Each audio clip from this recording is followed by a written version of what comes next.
साधु नमो नमः निरञ्जनं नमस्कार गुरुदेवता वन्दनं सर्वसाधवा परिणामं परंगत। जय गुरुदेव भगवान की जय। निरंजन निराकार की जय। भक्तों, सत्यराम संत भगवान जो होते हैं, जो परोपकारी होते हैं, संत अपने लिए जीवन कभी नहीं जीते, वो दूसरों के लिए ही जीते हैं। गुरुदेव दादू जी महाराज की संपूर्ण कथा में यही वर्णन है। दादू जी महाराज ने कभी भी अपना जीवन अपने लिए नहीं दिया, दूसरों के कल्याण के लिए ही दिया। दादू जी महाराज पर लाखों दुख हुए, लाखों कष्ट आए, उसके बाद भी दादू जी महाराज ने परमात्मा की भक्ति नहीं छोड़ी और उन पे दृढ़ विश्वास किया। और भगवान ने भी दादू जी महाराज का वैसे ही साथ दिया। भक्त और भगवान दोनों परस्पर होते हैं। अगर भक्त को दुख होता है तो भगवान को दुख होता है, भगवान को दुख होता है तो भक्त को दुख होता है। दोनों ही अपनी एकमय होकर अपनी लीला करते हैं। पर भक्त को भगवान की इस लीला में शामिल होने के लिए उन पे अटूट भरोसा करना होता है। ऐसे ही गुरुदेव दादू जी महाराज परमात्मा की आज्ञा से पल पल अपनी लीलाएं चमत्कार कर रहे थे और सावन में भक्ति कर रहे थे। दादू जी महाराज के एक चेले हुए हैं जो बड़े सुंदरदास जी के नाम से जाने गए। आज से कथा में बड़े सुंदरदास जी की कथा में हम प्रवेश करेंगे। बड़े सुंदरदास जी महाराज राजवंशी थे और बीकानेर नरेश जैत सिंह के पुत्र थे। जैत सिंह के एक पुत्र और थे जिनका नाम कल्याण सिंह था। जब जैत सिंह महाराज स्वर्ग सिधार गए तो कल्याण सिंह को राजगद्दी पर बिठा दिया और कल्याण सिंह ने राजकाज का काल संभाला। लेकिन कुछ दिनों के बाद मालव देश के नरेश ने बीकानेर पर से चढ़ाई कर दी और बीकानेर राज्य को जीत लिया। तो कल्याण सिंह ने बीकानेर राज्य छोड़कर सिरसा में रहने लगे और अपना समय बिताने लगे। बड़े सुंदरदास जी जिनका नाम भीम सिंह था, उस समय भीम सिंह था, उनको ये बात अच्छी नहीं लगी। अपने राज्य को जाता हुआ देख भीम सिंह ने हुमायूं से मदद लेने की सोची और हुमायूं की सेना में दिल्ली जाकर भर्ती हो गए। हुमायूं के लिए हजारों लड़ाइयाँ लड़ी और हुमायूं लड़ाइयाँ लड़ी।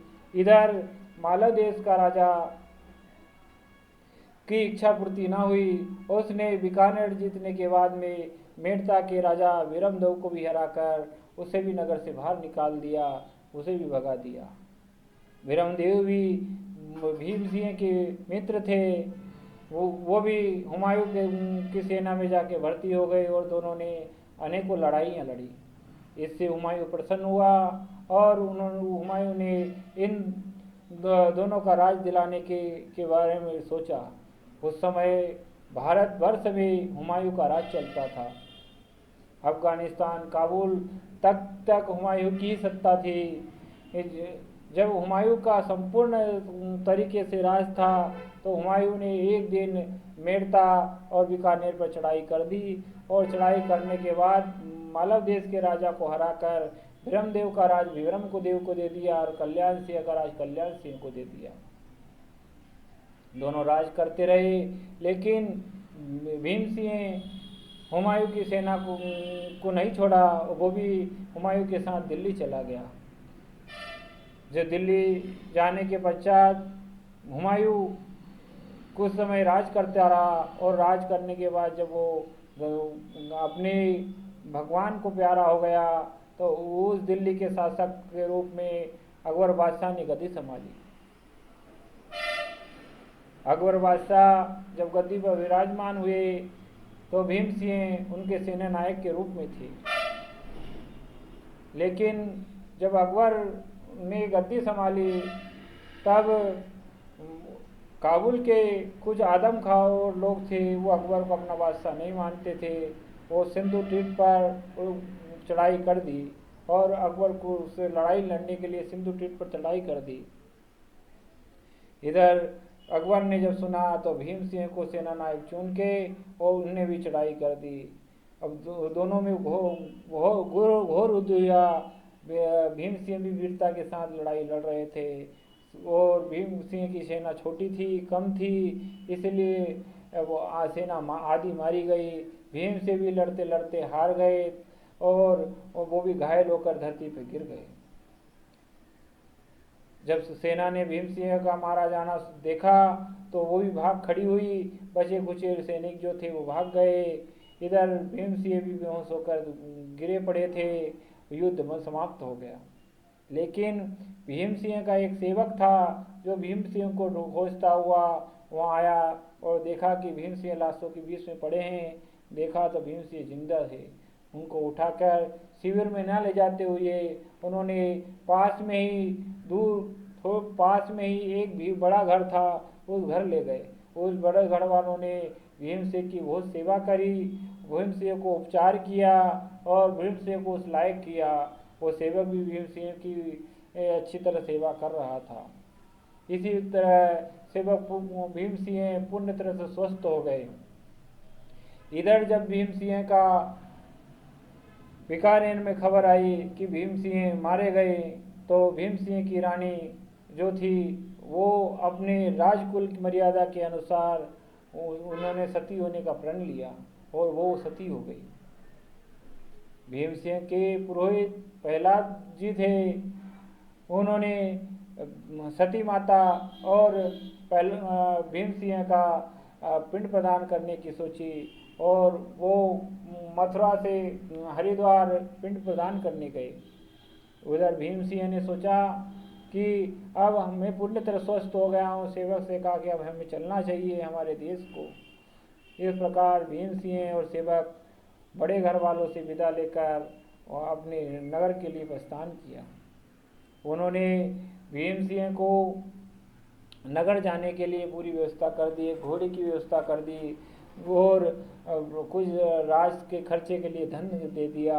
इस प्रकार भीम सिंह की पूरी व्यवस्था करके उनको संतुष्ट करके बड़े घर वालों ने भीम सिंह को विदा कर दिया।